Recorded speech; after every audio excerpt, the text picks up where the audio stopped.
إن الحمد لله نحمده ونستعينه ونستغفره ونستهديه ونتوب إليه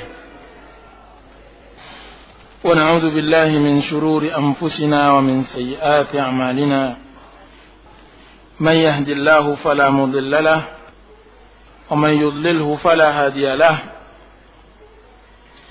أشهد أن لا إله إلا الله وحده لا شريك له وأشهد أن محمدا عبده ورسوله صلى الله عليه وعلى آله وصحبه وسلم تسليما كثيرا أما بعد kaum muslimin dan kaum muslimat yang dirahmati oleh Allah Subhanahu wa taala. Assalamualaikum warahmatullahi wabarakatuh. أعوذ بالله من الشيطان الرجيم. بسم الله الرحمن الرحيم. لا تجعل مع الله إلها آخر فتقعد مذموما مخذولا. وقضى ربك ألا تعبدوا إلا إياه وبالوالدين إحسانا. إما يبلغن عندك الكبر أحدهما أو كلاهما فلا تقل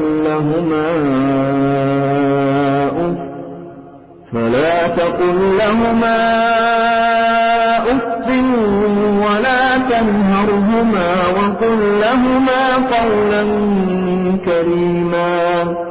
واخفض لهما جناح الذل من الرحمة وقل رب ارحمهما كما ربياني صغيرا.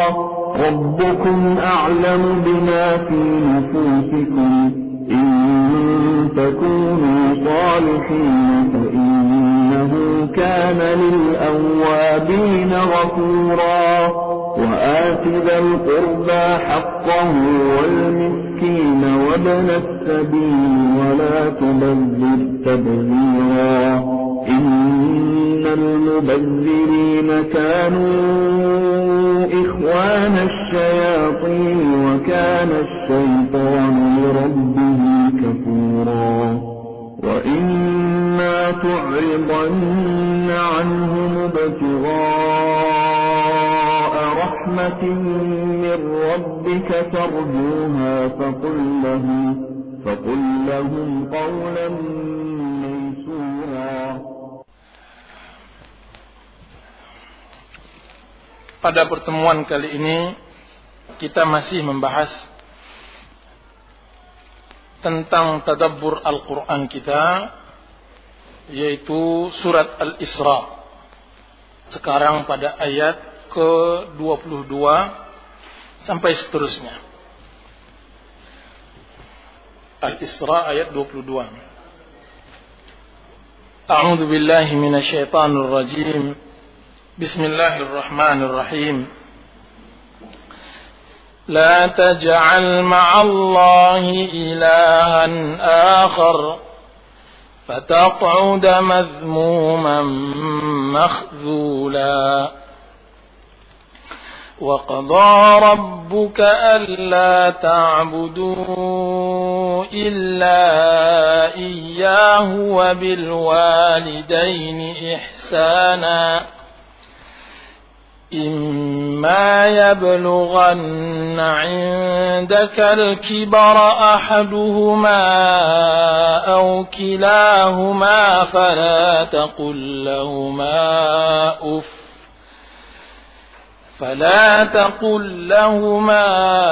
أف ولا تنهرهما وقل لهما قولا كريما. واخفض لهما جناح الذل من الرحمة وقل رب ارحمهما كما ربياني صغيرا. Allah Subhanahu wa taala berfirman, "La taj'al ma'allahi ilahan akhar." Sekarang masuk kita ke dalam perintah-perintah Allah Subhanahu wa taala yang dimuat oleh Allah Subhanahu wa taala di dalam kitab-kitab sebelumnya. Allah Subhanahu wa taala mengatakan, "La taj'al ma'allahi ilahan akhar." Jangan engkau jadikan bersama Allah ilah yang lainnya. Fataq'uda mazmuman makhdhula. Niscaya engkau akan duduk dalam keadaan hina dan dalam keadaan tercela.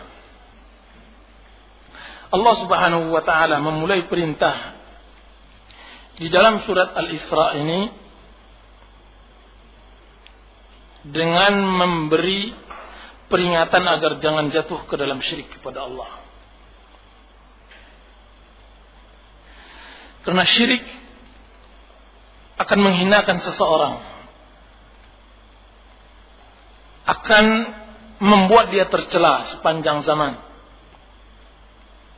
Sebaliknya tauhid, dia akan memberikan ke dalam diri seseorang kepercayaan yang sangat luar biasa. Memberikan motivasi yang sangat luar biasa pada diri seorang muslim sampai dia bisa menengadahkan kepalanya berjalan di atas permukaan bumi ini.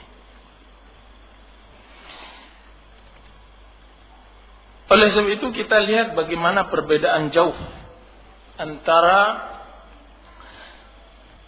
kaum Quraisy pada zaman jahiliyahnya dengan kaum Quraisy setelah mereka menerima Islam, tauhid sebagai agama mereka.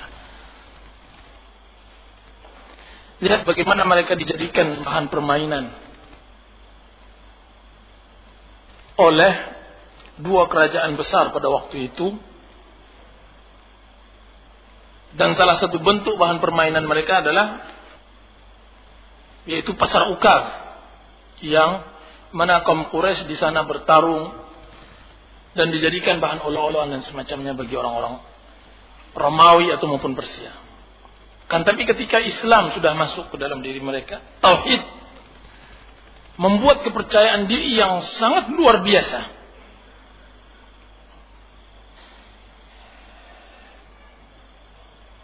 Salah satu contoh membuat kepercayaan yang sangat luar biasa,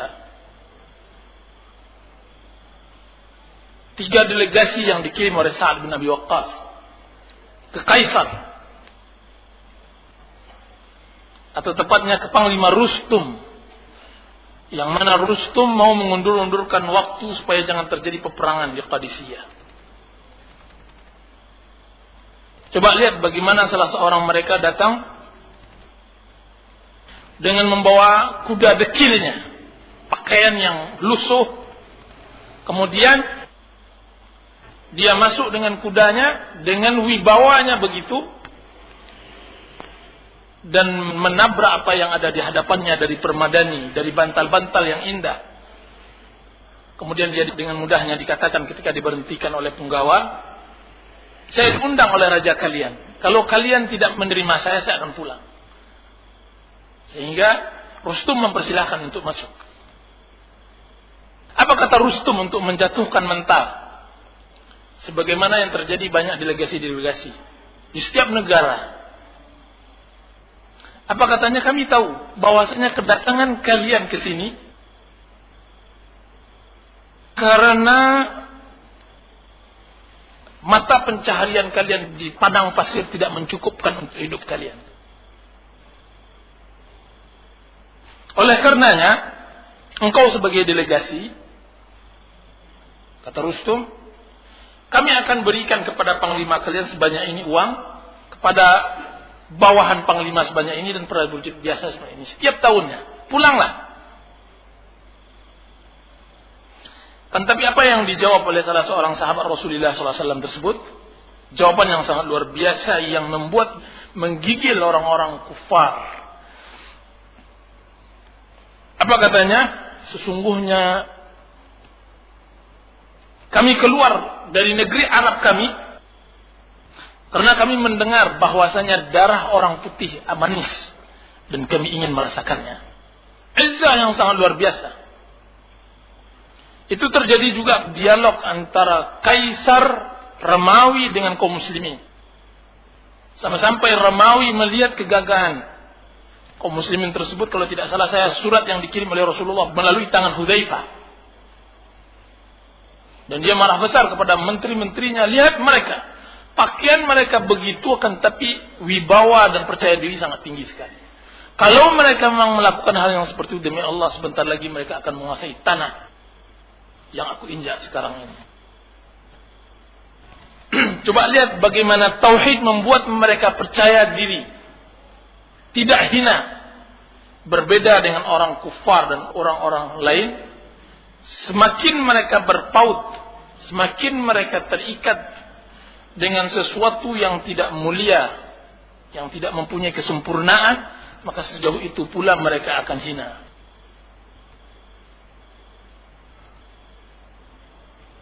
Oleh sebab itu Allah Subhanahu wa taala mengulang kembali kewajiban untuk mentauhidkan Allah Subhanahu wa taala pada ayat berikutnya. Wa qada rabbuka alla ta'budu illa iyyah. Allah memerintahkan kalian agar tidak mengibadatinya kecuali kepadanya dan tidak mensyirikatkannya. Ini yang dikatakan oleh delegasi Rasulullah SAW. Katanya, Inna Allah akhrajana min ibadatil ibad ila ibadati rabbil ibad. Sungguhnya Allah mengeluarkan kami dari peribadatan kepada makhluk menjadi peribadatan kepada Rabb makhluk. Oleh itu dikatakan wa qada rabbuka alla ta'budu illa. Diperkuat kembali perintah untuk mentauhidkan Allah Subhanahu wa taala. Dan perlu diingat bahwasanya tauhid adalah ajaran para anbiya dan para mursalin, para nabi dan para rasul. Mulai zaman Nabi Nuh alaihi salam sampai Nabi kita Muhammad sallallahu alaihi wasallam. Kemudian dilanjutkan kewajiban yang kedua. Wabil walidaini ihsana. Agar berbuat baik, berbakti kepada kedua orang tua.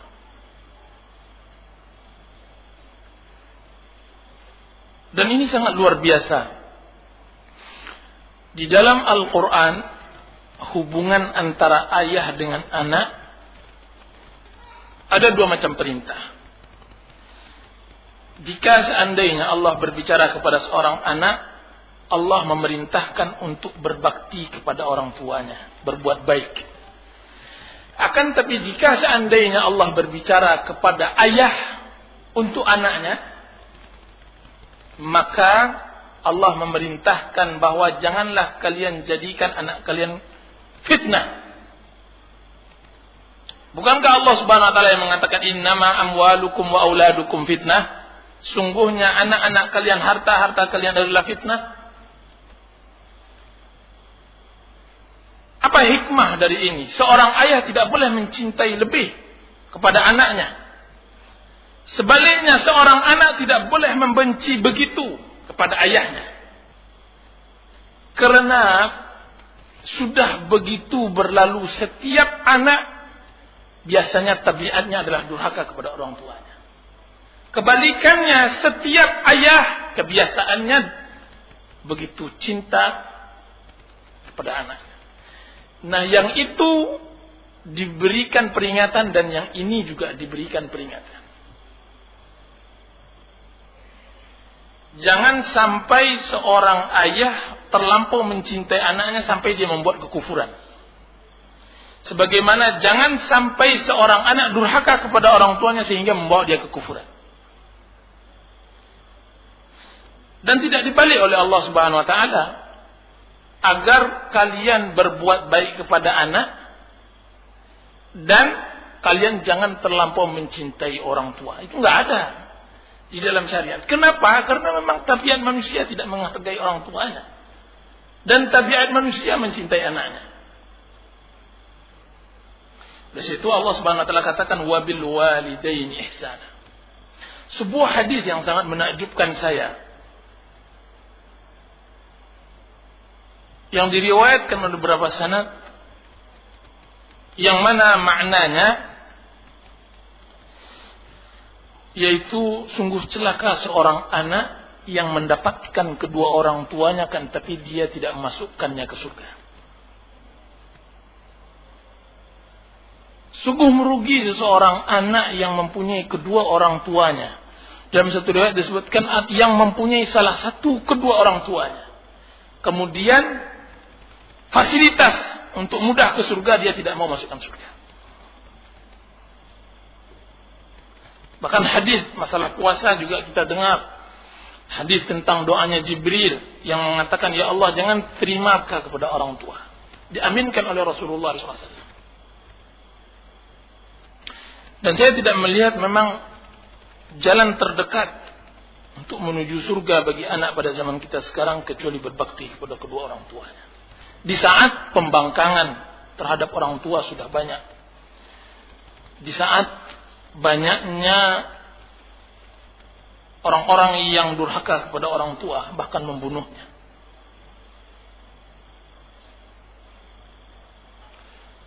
Seseorang datang kepada Rasulullah SAW. Kemudian dia mengatakan, ya Rasulullah, saya telah melakukan hal yang begini-begini dan semacamnya. Kalau tidak salah saya, riwayat itu menerangkan dia melakukan perzinaan atau dia melakukan perkosaan terhadap mayit perempuan yang baru dikuburkan. Kemudian dia curi kapannya.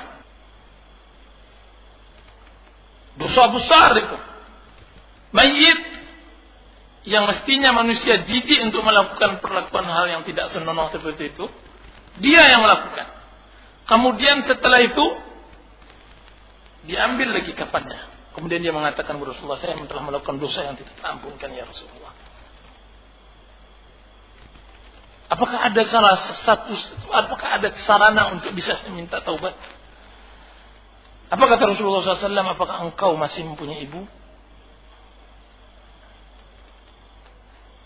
Dia mengatakan tidak. Apa kata Rasulullah SAW? Demi Allah, jika seandainya engkau mempunyai ibu, saya berharap dosamu bisa diampunkan oleh Allah Subhanahu wa taala. Zaman sekarang ibu yang dibunuh. Bayangkan kalau seandainya ada seseorang yang datang bertaubat, kemudian dia mengatakan, Pak Ustadz, saya telah membunuh orang tua saya. Apa yang kita jawab? Pintu surga yang dengan tangannya sendiri dia tutup.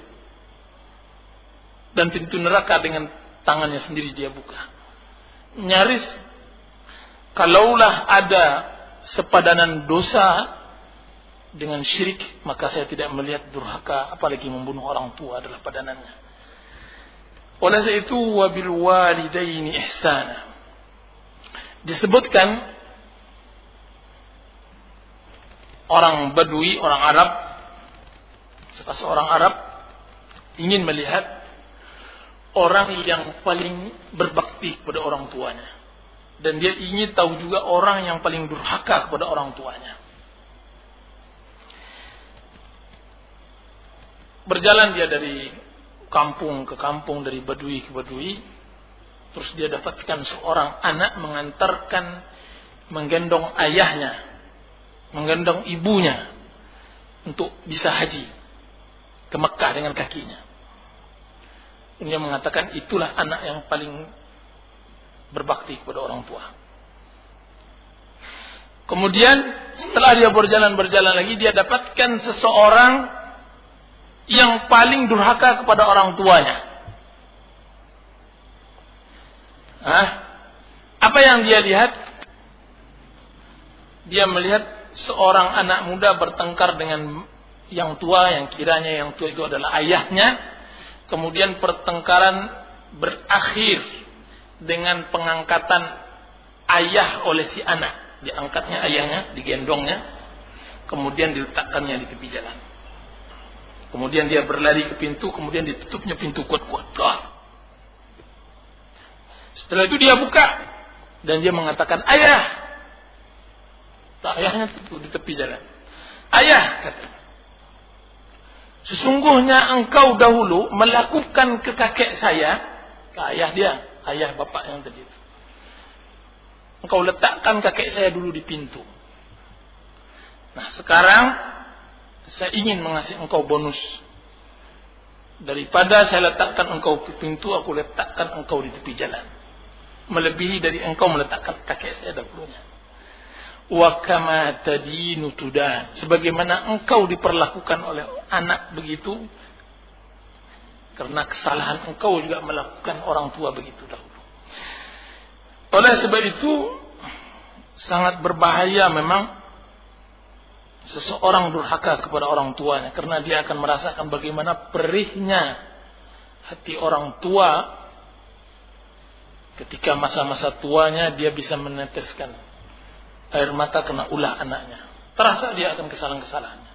Oleh sebab itu Allah Subhanahu wa taala katakan, imma yablughanna indakal kibara ahaduhuma aw kilahuma fala taqul lahumā uffin wa la tanharhumā. Kalau seandainya sudah besar, sudah tua kedua orang tua kita, maka jangan kata-katakan kata uff dan jangan cardi mereka berdua.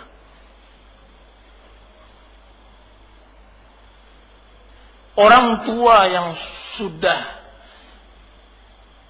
bersandarkan kepada anaknya, perasaannya sangat halus, sensitif. Sedikit ucapan yang mungkin kita tidak sengaja untuk menyalahkan sang ayah, dia bisa mengeluarkan air mata. Sedikit ucapan perintah yang kita ucapkan kepada ibu yang sudah tinggal di rumah kita dan bukan di rumah dia, dia akan bisa menutup pintunya dan tidak mau makan dan semacamnya. Oleh sebab itu Allah Subhanahu wa taala mengantisipasi supaya jangan seperti itu, jangan kata-kata lebih dari uff. Dikatakan oleh ulama tafsir, jika seandainya ada kata di bawah itu, Allah juga larang. Karena tidak ada kata lagi yang di bawah uff, maka dilaranglah kata-kata uff. Lihat bagaimana seorang pemuda yang datang pada zaman Rasulullah SAW untuk beribadah, bahkan sebaik-baik afdal ibadah, berjihad kepada Allah Subhanahu wa taala. Berjihad, dan dia datang kepada Rasulullah SAW meminta izinkan untuk berjihad bersama Rasulullah SAW, dan diizinkan karena melihat keperkasaannya, besar badannya dan semacamnya. Kan tapi dia kabarkan kepada Rasulullah, ya Rasulullah, kan tapi saya tinggalkan orang tua saya menangis. Apa yang dijawab oleh Rasulullah SAW sangat luar biasa. Irji' ilaihima fa'adhikhuma kama abkaitahuma. Tidak, saya tidak mengharuskan engkau pergi berjihad, kan tapi pulanglah. Pulanglah, buat mereka tertawa sebagaimana engkau telah membuat mereka menangis. Pulang, disuruh pulang untuk membuat tertawa. Dan siapa saja sang anak pernah membuat tangis orang tua, dia wajib untuk membuat tertawa dia untuk semuanya. Kalau tidak, dia berdurhaka kepada orang tua. Masalah jihad dan masalah yang sangat luar biasa, tanggung jawab laki-laki kepada orang tuanya. Semua hadis-hadis yang menerangkan masalah berbakti kepada orang tua adalah anak laki-lakinya. Dan berapa banyak kita membuat tangis orang tua pada permasalahan yang sepele, yang mestinya kita tidak perlu menjawab, kita jawab kemudian dia menangis. Berapa banyak orang tua kita tinggalkan dalam keadaan sendirian, kita hanya sebatas mencari kenikmatan sedikit dunia, hanya sebatas karena kita bekerja di sebuah perusahaan yang mengharuskan kita tinggal di sana. Kemudian kita tinggal dia sendirian di kampungnya. Kemudian kita tinggalkan dia di dalam keterasingan dan semacamnya. Berapa beban mental yang dia besarkan kita, kemudian kita tinggalkan dia. Rasulullah SAW masalah jihad, irji', kembalilah. Tertawakan mereka sebagaimana engkau telah membuat dia menangis. Lihat pada zaman Umar bin Khattab radhiyallahu anhu, seorang anak namanya Kilab, seorang pemuda namanya Kilab. Kilab adalah orang yang berbakti kepada kedua orang tuanya. Tidak dia izinkan orang tuanya makan dengan tangan sendiri. Dia yang memeraskan susu onta untuk ayahnya dan untuk ibunya. Satu hari dia bertemu dengan dua orang sahabat Rasulullah SAW. Kalau tidak salah saya dengan pertama Sa'ad bin Abi Waqqas. Kemudian dia menanyakan, wahai fulan, wahai sahabat Rasulullah, amal apa bagi saya yang afdal saya lakukan? Maka mereka menjawab jihad fisabilillah. Ditanya kepada sahabat lagi yang satu lagi, mereka menjawab jihad fisabilillah. Melihat kilap salah seorang pemuda yang gagah. Kemudian dia meminta izin kepada Amirul Mukminin Umar bin Khattab. Dan diizinkan. Ketika diizinkan, berangkatlah kilap beberapa bulan, meninggalkan kedua orang tuanya. Begitu sayang seorang ayah, seorang ibu yang memang sangat membutuhkan perhatian anak, akan tapi kehendak anak tetap tidak bisa ditepis. Biarlah dia makan hati, berulamkan jantung, asal anaknya bahagia dia akan melepaskannya. Itu akan tapi yang kita harapkan kesadaran seorang anak kepada orang tuanya. Dia akan lepaskan kita. Nak, mau kemana? Engkau mau kerja, silahkan. Dia akan tapi lihat bagaimana nanti dia di kamar berduaan. Dan itu yang terjadi pada kilab. Walaupun dia berikan kedua orang tuanya izin kepada kilab, kan tapi lihat bagaimana mereka duduk berduaan di sebuah pohon kurma. Kemudian dia lihat dua burung merpati. Yang satu ayahnya dan yang satu lagi adalah ibu merpati tersebut, jantan betina. Sedang memberi makan anak-anaknya. Apa yang teringat oleh ayah kilab tersebut? Anaknya kilab. Kemudian dia mengucapkan sebuah syair yang sangat indah. Yang syair ini didengar oleh Amirul Mukminin Umar bin Khattab radhiyallahu anhu. Terdengar syair tersebut, bagaimana dia mengenang, melihat kedua merpati tersebut terkenang akan anaknya kilab.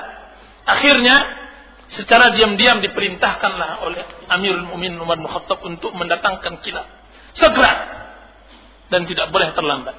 Dikirim kilab dengan pos. Waktu itu pos menggunakan kuda secara estafet. Setiap pos-pos begitu diantar kilab. Setelah berapa hari berjalan baru datang kilab kepada orang tuanya, kan tapi belum dilihatkan oleh Umar.